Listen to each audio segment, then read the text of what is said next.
Okay, time for some more practice. And now it's our turn to do practice, of course, with derivatives as functions, but also a little bit of notation and talking about putting together piecewise functions. Because these are going to be some fun things we get to play with as we move going forward. Now, as always, when you're doing these problems, try to do as much as you can on your own before you look at the solutions. And even when you're looking at the solutions, it's okay to make frequent use of that pause button. So you can okay, yeah, now what would I do? Try to figure out what's the next step. Because sometimes you say, oh, this problem is too big. But really, any big problem can be broken down into lots of little teeny tiny problems. And if you can always figure out what's the next step, then you can always make progress and you'll get to the answer. All right, well, let's begin. So, this one, find dx dy, given that x equals y cubed plus y. Now, for some people, this is either going to be really fast, or you'll be like, huh? I thought we were friends. Why are you doing this to me? Well, let's try to be more in the first category. But first off, let's start by asking ourselves the question, what does this mean? So, when we read this dx dy, we're really saying, how is x changing as y changes, or the derivative of x with respect to y? So I'm really thinking of y as the part that's varying, and x depends on y in some way. Now you might say, wait, I thought it was the case that y had to depend on x. That's actually not quite true. See, y doesn't have to depend on x. It's just sort of a convention that we picked over the years. And we've stuck with it. And we stuck with it for so long that people are like, oh, I guess that's just how it always is. But these are just names. And we can change names. And if you get too hung up on names, then you miss out on a lot of flexibility. So, all right. So, really, let's suppose I ask you the following question.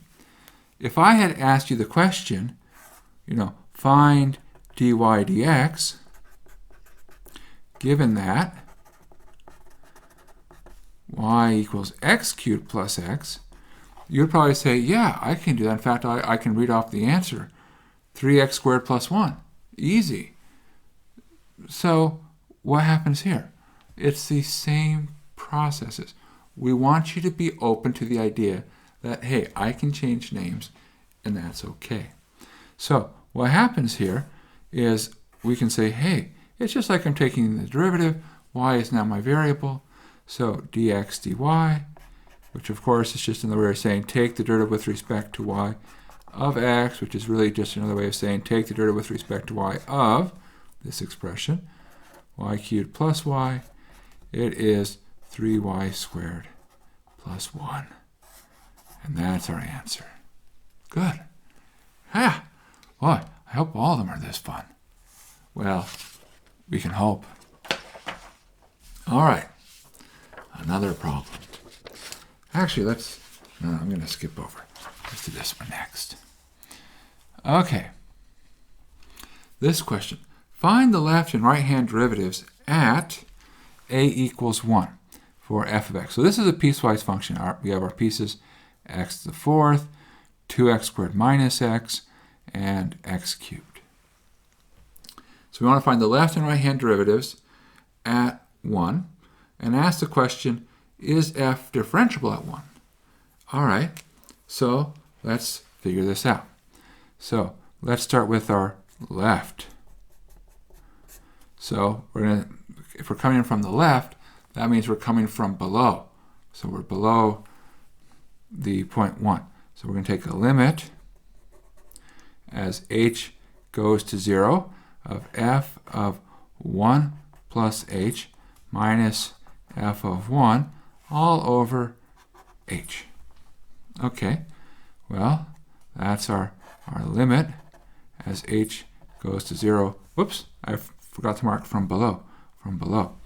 Now, I suppose before I get too far along, I should have paused and said, there's one thing you should check really quickly, and that is, do these line up? So, in other words, we see that it's really these two pieces, 2x squared minus x and x cubed. Those are what's being glued together. Do they come in like this, or do they come in like this, where they produce the same value? So you want to check, well, okay, if I plug in 1 here, I'll get 2 minus 1. If I plug in 1 here, I'll get 1. Oh, yeah, those are the same. Good, good. So you got a chance at least. Sometimes, you can quickly eliminate and say, hey, they don't line up at all. Forget it. If it looks like this, there is no derivative. All right. Now, we have to think. We're coming to 0 from below. That means h is a small negative number, which means that 1 plus h is below 1. So, which rule do we use? Well, we can ignore this rule. This top rule, x to the fourth, that is just so far out. I mean, 0, let's see, where is 0? I think 0 is over there. It's not going to work. It's way, we're at 1. We can't even see 0 because we're so far away. So we're going to use the rule from between 0 and 1 because that's what's right next to 1. So this becomes 1 plus h gets plugged in. So it's 2 times 1 plus h squared minus 1 plus h. And then subtract the function at 1. When we plug in 1, we would use this rule and we get 1. And that's going to be divided by our h. So this is a limit as h goes to 0 from below. If you expand this out, you'll get 2 plus 4h plus h squared minus 1 minus h and minus 1. So I distributed the minus through and all over h. And lo and behold, the 2, the minus 1 and the minus 1, they cancel. Almost as if it should happen, because it should happen. And that's going to become the limit as h goes to 0 from below. Well, now everything has an h. 4h minus h, 3h over h is 3. H squared over h is h. And that gives us 3. Okay, so that's our left-hand derivative. Now, what's our right-hand derivative? Well, we got to check. Who knows? So our right-hand derivative, that's our limit as h goes to 0, from above, of f of 1 plus h minus f of 1 all over h, which is our limit as h goes to 0 from above of, well, 1 plus h is above 1, so we're into the x cubed variation. So 1 plus h cubed minus 1 all over h. Now, of course, we all know, maybe, that 1 plus h cubed, actually you can expand it. It's 1 plus 3h plus 3h squared plus h cubed. And then there's a minus 1 over h. The 1's cancel. Then h goes into each term. And so we get, this is the limit as h goes to 0 from above of 3 plus 3h plus h squared. Well, as h goes to 0, the 3h and h squared go to 0, so we get 3. So that's the right-hand derivative. Now we do our classic check. Does the left hand equal the right hand? And if they do, and they do, that means that it's coming in a smooth way. They're lining up in a very nice manner. So we now know what the left and right hand derivatives are. Is it differentiable at 1? The answer is yes. And we can make the conclusion that f prime of 1 equals 3 because the left and right hand are both 3. Is there anything else we can say? Well, we can say that f of 1 is equal to 1. And now that we know the function at 1, we know the derivative at 1, we can then say y minus the y coordinate is equal to our slope 3, x minus the x coordinate.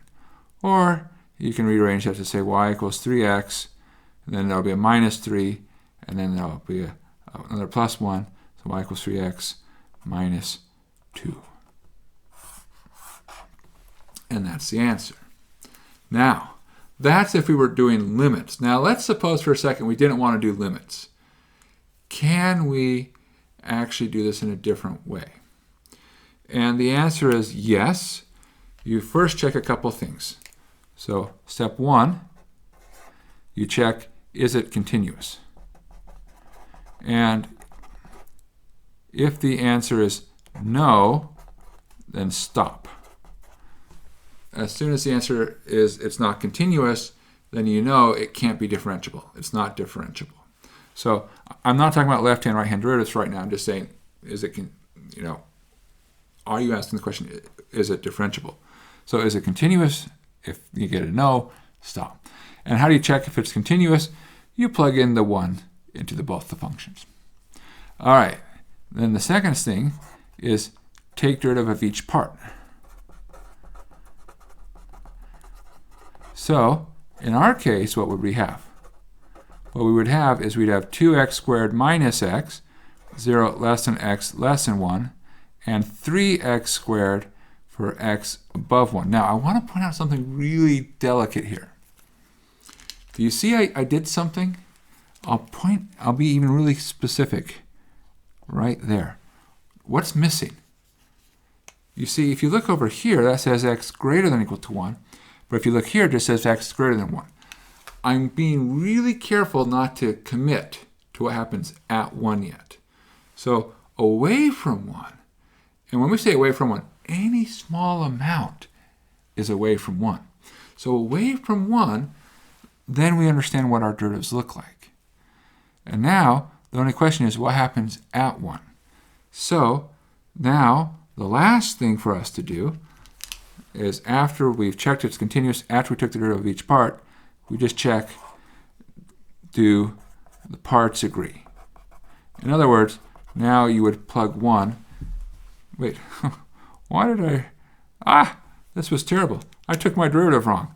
Derivative of 2x squared minus x is definitely not 2x minus x. It's 4x minus 1. I am so sorry. What was I thinking? All right. Back to business. Now, do the parts agree at your point? So, in this case, we would plug in 1. So we get 4 minus 1 is 3. 3 times 1 is 3. They agree. Aha, agreement. Now, and if the answer is no, then of course you do your stop. If yes, that's the derivative. I ran out of space. But anyways, that's what goes there. All right? So in practice, because really one of our goals is, and we're going to work towards it pretty quickly, we want to get rid of limits. And so in practice, when we're taking derivatives of piecewise functions, the way you take derivatives of piecewise functions is you take the derivatives of the individual pieces and just be careful at where they come together. You have to make sure that they are continuous, and you have to make sure that they match. In other words, the derivatives match. And if they do, then you can extend it to where they hook in. All right? So that's how you handle piecewise functions. Don't worry, we got another one of those coming up a little later. But let's do one more with limits. Okay. Using a limit definition of the derivative, find the derivative of the square root of 1 plus 4 times the square root of x. Oh boy, this will be good. This will test us.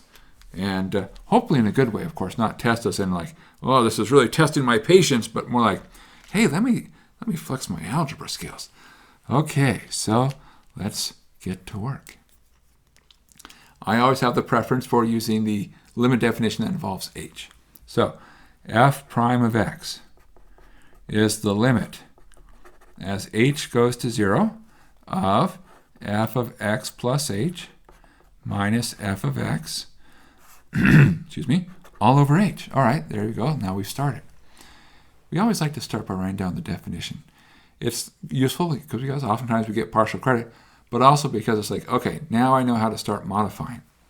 So I'm going to come in, and everywhere where I see an x, so there's an x there, I'm going to replace it by x plus h.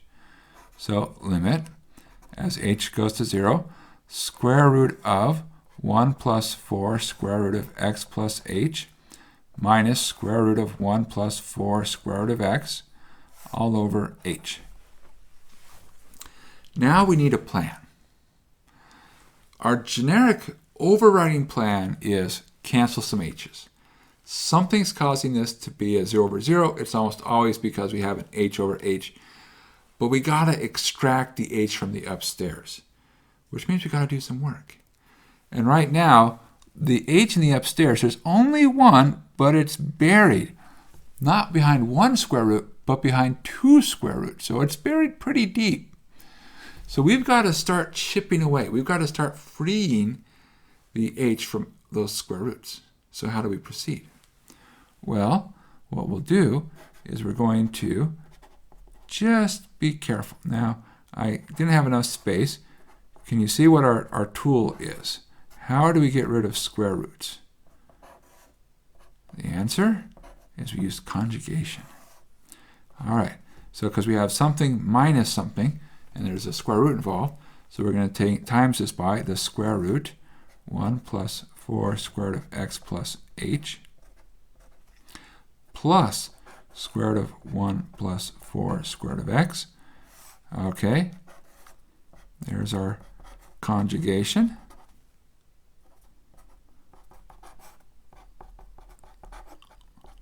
All right, now, here we go. Okay, what does this become? Limit h goes to 0, a minus b, a plus b. So we multiply these together. We'll get 1 plus 4 root x plus h, because the square roots on the outer layer cancel. We haven't done anything on the inner layer, minus, parenthesis, 1 plus 4 square root of x. That's our b squared. Downstairs, don't expand. Leave it as it is. Okay. All right. Well, now what do we do? Well, the next thing is we should clean this up. The 1's cancel. Good. Progress. But now we have a 4 square root of x plus h minus a square root of x. The h is still trapped inside that square root. So how do we get rid of that square root? The answer is more conjugation. Yeah, every level of square root, we're going to do another conjugate. And if we do enough, then we have a chance to make it out. So it's 4 times square root of x plus h, this term, plus 4 square root of x. And of course, if you do it to the top, you need to do it to the bottom as well. All right, so what do we have now? Limit as h goes to 0. 4 times 4 is 16 times x plus h minus 4 times 4 is again 16 times x. Divide that by, well, oops, I forgot a parenthesis there. Then there's an h, a square root of 1 plus 4 square root of x plus h, plus a square root of 1 plus 4 square root of x, times 4 square root of x plus h, plus 4 square root of x. All right. Okay. Now, fingers crossed, something good is about to happen. Let's pause and see what we can do upstairs. We've worked on the upstairs by massaging it, gently rearranging it, so we've been able to get rid of square roots. So there's no more square roots upstairs. It came at a heavy cost downstairs, but it's a cost we're willing to pay if we can get the answer. The upstairs here becomes 16x plus 16h minus 16x. And notice, no surprise to us, the 16x terms cancel out. You really should expect anything without an h to cancel. We have an h here and an h there. Those will now cancel. And now the numerator is simply 16. Well, that's fine. That's a great numerator because there's one thing we know about 16. It's not 0. And so we're ready to take our limit. So plugging in h equals 0, so when we say take our limit here, because we've canceled the 0 over 0, now it's a plug-in. So upstairs, we'll get 16. Downstairs, we'll get, well, notice here, when I put in h equals 0, it's the same thing as this term, right? Because the 0 makes that go away. So there's really square root of 1 plus 4 square root of x done twice. So it'll be 2 square root of 1 plus 4 square root of x. So that's the first piece. Then here, when you put in h equals 0, you'll get a square root of x and another square root of x, and then of course that makes it 8 square root of x's. So 8 square root of x. And, well, oh, the numbers actually kind of work out nicely. See, there's a 16 and a 2 and an 8, so those will all cancel, leaving us with 1 over the square root of 1 plus 4 square root of x times square root of x. And there you go. There's our derivative. Wow, cool. It's nice that we can do these problems, right?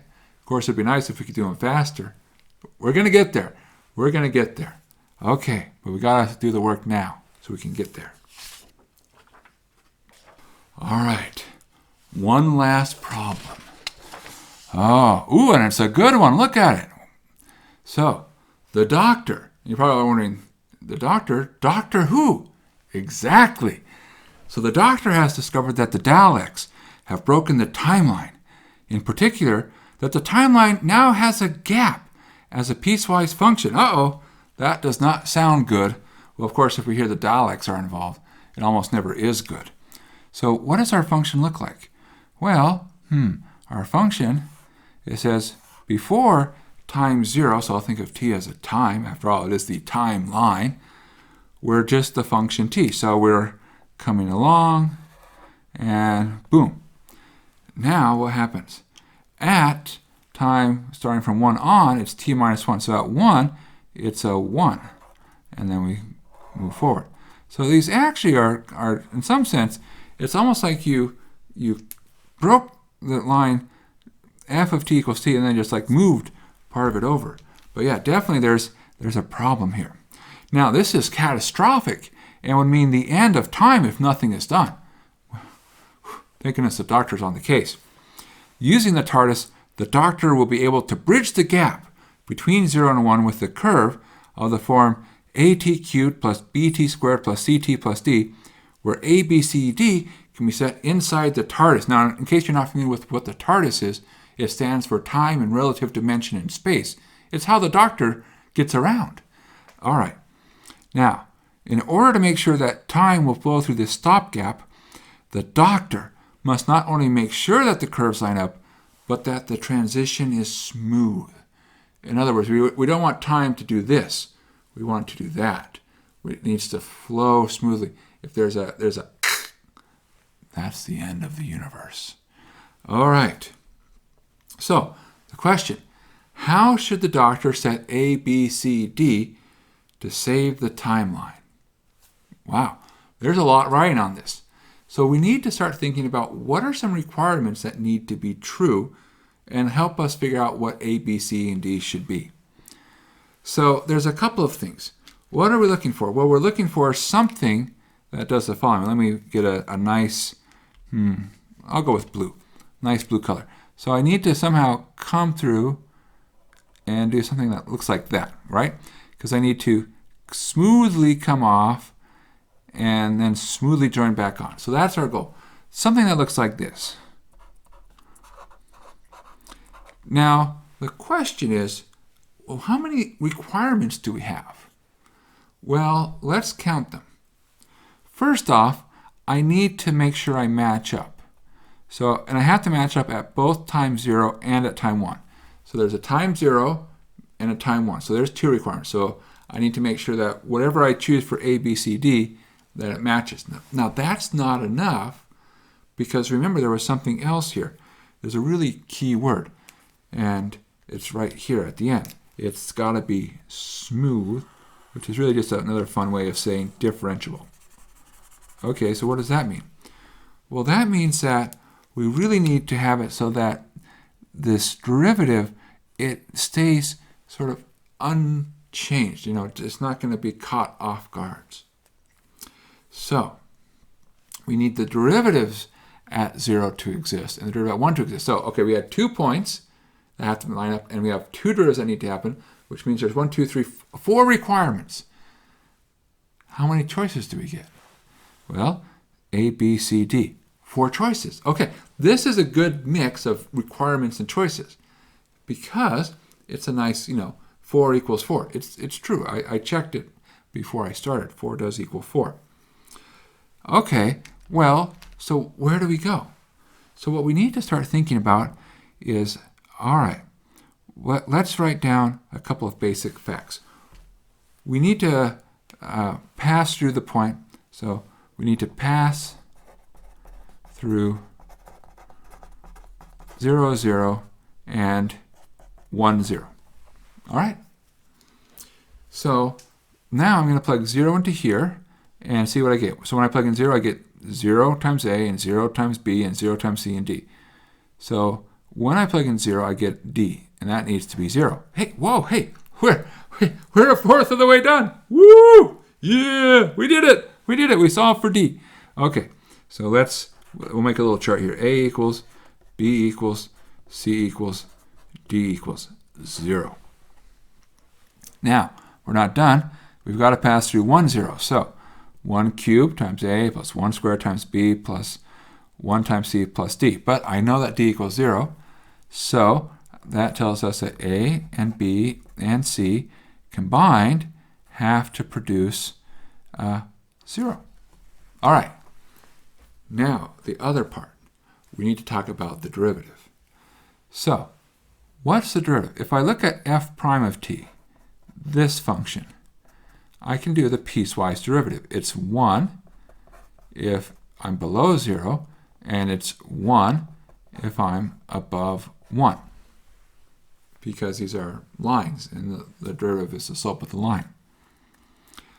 What's the derivative of at cubed plus bt squared plus ct plus d? Well, hopefully by now you can do it, and I'm just going to go ahead and say what it is. And if you don't believe me, come back next session and we'll work through the details. So our derivative that we're going to use to fill the gap was 3at squared plus 2b times t plus c. So I should have made some notes. This is at 0, and this is at 1. So now we'll do the same thing here. At 0, what do we get? We get 3a times 0 plus 2b times 0 times c. Well, what do we need? Well, we need to match up with what this is doing at 0, or at least what it should do at 0. And what it should do at 0 is be 1. So we get that c equals 1. Oh, hey, more progress. We're making great progress. We're halfway done. Okay, how about at 1? What do we need? Well, we get 3a plus 2b plus c, and that has to equal what? Well, it has to equal what the function that already is there should equal 1, which is 1. But we know that c equals 1, so that really says 3a plus 2b equals 0. All right. And what else do we have? Well, come up here. We know that a plus b plus c equals 0, but we know that c equals 1, so a plus b has to equal -1. So now we start to do a little bit of gentle massaging. So how do we gently massage?